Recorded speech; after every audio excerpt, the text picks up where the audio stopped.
सलाम मसनून उर्दू जहाँ हम वहाँ यूट्यूब चैनल पर आपका इस्तकबाल है। जैसा कि हम यूजीसी नेट जेआरएफ उर्दू के सिलेबस में शामिल छठी इकाई पढ़ रहे हैं, जिसमें नावल और अफसाने शामिल हैं। तो कल हमने जितने भी नावल जैसा कि फसाना आज़ाद, तौबतुल नसूह, टेढ़ी लकीर, एक चादर मेली सी, गऊदान, उमराव जान अदा, फिरदौस बरी, बस्ती, फायर एरिया, ये सब नावल हमने मुकम्मल पढ़ लिए हैं। और इनके शॉर्ट वीडियो भी, जैसा कि कौन सा नावल हमारे निसाब में शामिल है, कब लिखा गया, कब शाये हुआ, लिखने की तारीख़, शाये होने की तारीख़ और उस मुसन्निफ़ की जिसने नावल लिखा है उसकी विलादत कब हुई, कहाँ हुई और वफ़ात कब हुई, कहाँ हुई और उस नावल में कितने अबवाब हैं, ये सारी डिटेल मैंने शॉर्ट वीडियो में भी अपलोड कर दी है। तो आप प्लेलिस्ट में जाकर छठी इकाई शॉर्ट वीडियो नावल और अफसाने उसमें लिखा हुआ है, तो वो भी ज़रूर देखें और नोट्स ज़रूर बनाएं। जितने भी शॉर्ट वीडियो हैं, चौथी इकाई उर्दू नज़्म, उससे भी रिलेटेड जितने भी नज़्म निगार हैं, उन सब के वीडियो मैंने शॉर्ट वीडियो अपलोड कर दिए हैं, तो वो सब ज़रूर नोट करें और उनको याद करें। तो कल हमारे टॉपिक नावल कंप्लीट हो गया है। आज हम उसी छठी इकाई में नावल और अफसाने शामिल हैं, तो अफसाने के बारे में पढ़ेंगे। तो चलिए पढ़ते हैं। पहले सवाल देखिए, एक दो सवाल हैं कि लिसानुल अस्र किसे कहा जाता है, याद रखें, इम्पोर्टेंट क्वेश्चन है, आ भी सकता है एग्ज़ाम में। लिसानुल अस्र याद रखिए, लिसानुल अस्र अकबर इलाहाबादी को कहा जाता है। ऐसे भी याद रखें, अकबर इलाहाबादी को क्या कहा जाता है, लिसानुल अस्र। रिसाला दबदबा आसफ़ी किसने और कहाँ से निकाला था? रिसाला दबदबा आसफ़ी यह रतन नाथ सरशार ने लखनऊ से निकाला था। रतन नाथ सरशार ने लखनऊ से कौन सा रिसाला निकाला? दबदबा आसफ़ी। तो अब देखिए, जितने भी अफसाने हमारे निसाब में शामिल हैं यूजीसी नेट जेआरएफ में, तो वो अफसाने देखिए पहले कि कौन कौन से अफसाने हैं और किसके हैं जो हमारे निसाब में शामिल हैं, इनके मुसन्निफ़ के नाम और इन मुसन्निफ़ों की विलादत और वफ़ात भी साथ में है। एक ही वीडियो में आपको सब कुछ मुहैया कर दिया जाएगा। तो ये जितने भी मैं अफसाने और अफसाना निगार और इनकी विलादत और वफ़ात बता रही हूँ, इनको नोट ज़रूर करें और इन सब को याद रख लें। आपको एग्ज़ाम में डायरेक्ट इससे क्वेश्चन बहुत सारे पूछे जाएंगे और इनके जो अफसाने हमारे निसाब में शामिल है वो, तो देखिए, सआदत हसन मंटू, इनकी विलादत 1912 ईस्वी में हुई।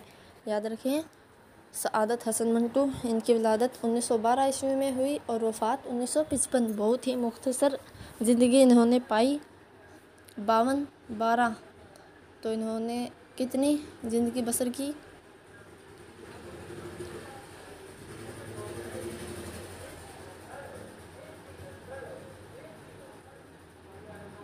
43 साल।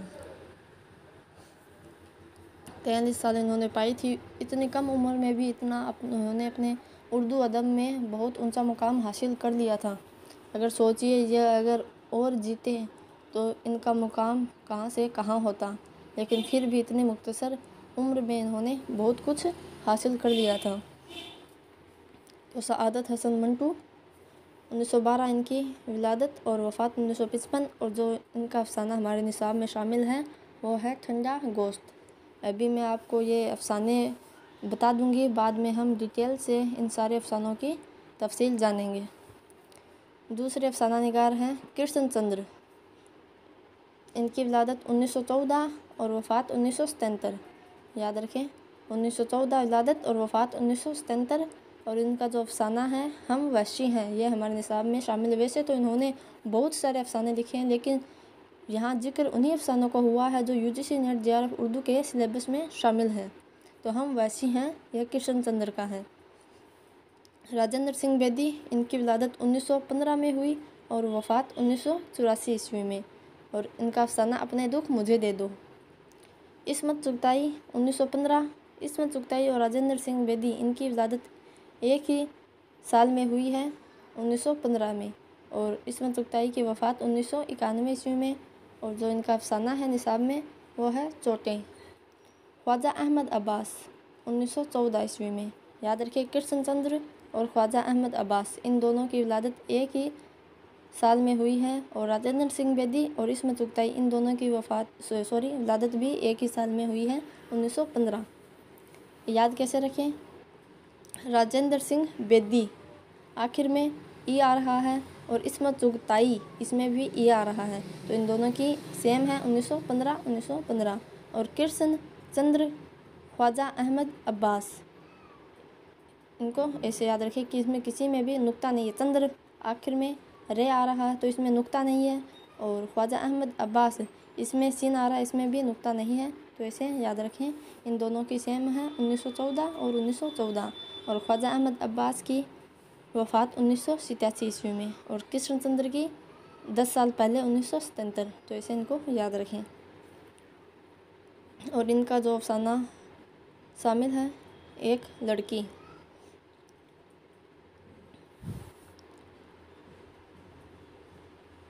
अब देखिए, किरतान हैदर 1927 ईस्वी में पैदा हुई और 2007 में इनकी वफ़ात हुई। तो पूरे 80 साल इन्होंने बिताए हैं। और इनका जो अफसानवी मजमुआ रोशनी की रफ्तार ये शामिल है। ये सारे अफसानवी मजमुए हैं, इनमें भी और अफसाने मिल जाएंगे, जैसे ठंडा गोश्त, इसमें 8 अफसाने शामिल हैं। ये सब अफसानवी मजमुए के नाम हैं। रोशनी की रफ्तार इनका अफसानवी मजमुआ निसाब में शामिल है। सुहेल अजीम आबादी 1911 में पैदा हुए, 1980 में इनकी वफ़ात हुई। साहिर लुधियानवी की भी 1980 में ही वफ़ात हुई, और 1911 में फ़ैज़ अहमद फ़ैज़ की भी विलादत हुई थी। तो ऐसे याद, सुहेल अजीम आबादी और फ़ैज़ अहमद फ़ैज़ इन दोनों की विलादत सेम है। इनका उलाओ अफसानवी मजमुआ है जो हमारे निसाब में शामिल है। जिलानी बानो ये 1936 में पैदा हुई और अभी तक यह जिंदा है। रास्ताबंद है इनका अफसानवी मजमुआ हमारे निसाब में शामिल है। सुरेंद्र प्रकाश ये 1930 में पैदा हुए, 2002 में इनकी वफ़ात हुई। और बिजुका ये हमारे निसाब में शामिल है।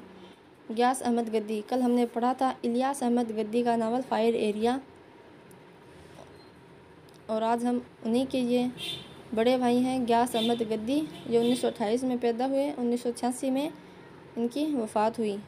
और इलियास अहमद गद्दी 1934 में उनकी विलादत हुई थी, और वफ़ात 1997 में हुई। और 1994 में उनका फायर एरिया लिखा गया था, और 3 साल बाद उन्हें अवार्ड भी मिला था, और 1997 ईस्वी में ही इनकी वफ़ात हो गई थी। और यह गियास अहमद गद्दी है जो 1928 में पैदा हुए, 1986 में इनकी वफ़ात हुई। और बाबा लोग ये अफसानवी मजमुआ हमारे निसाब में शामिल है। इकबाल मजीद ये 1934 में पैदा हुए, 2019 में इनकी वफ़ात हुई।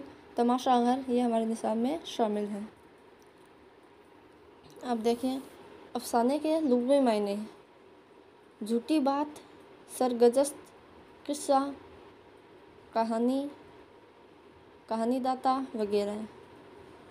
अफसाने के लुग़वी मायने हैं झूठी बात, सरगजश्त, किस्सा, कहानीदाता वगैरह।